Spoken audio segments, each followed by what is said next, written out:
कहानी मोगली और चमकती सांप रानी। एक रात मोगली नदी किनारे चल रहा था कि अचानक पानी में हल्की नीली रोशनी चमकी। बघीरा बोला, ये चांदनी नहीं है, कुछ और है। तभी झाड़ियों में सरसराहट हुई, शश शह, और सामने आई ग्लो स्केल, एक जादुई सांप रानी।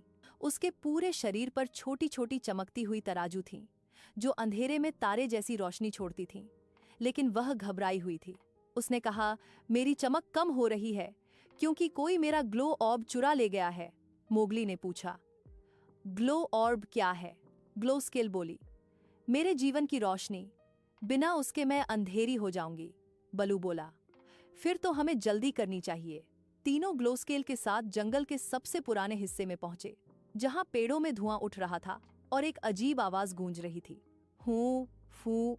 वहां था मिस्ट लिंक्स, एक दुर्लभ धुंध जैसा जानवर, ना पूरी तरह दिखाई देता ना गायब। मिस्ट लिंक्स ने ही ग्लो ऑर्ब छुपाया था क्योंकि उसे गर्मी पसंद नहीं थी। मोगली आगे बढ़कर बोला, हम तुमसे नहीं लड़ेंगे, बस ग्लो ऑर्ब वापस चाहिए।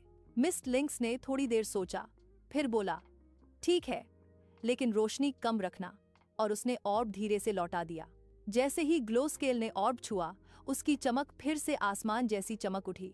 उसने कहा, तुम सबने मेरी रोशनी बचाई, अब तुम मेरे चमकते दोस्त हो। मोगली मुस्कुराया, जंगल के हर जादू की एक कहानी होती है, बस उसे समझना होता है। सीख, सच्चा साहस लड़कर नहीं, समझकर आता है, और मदद हमेशा वहीं लौटती है जहां से निकली हो।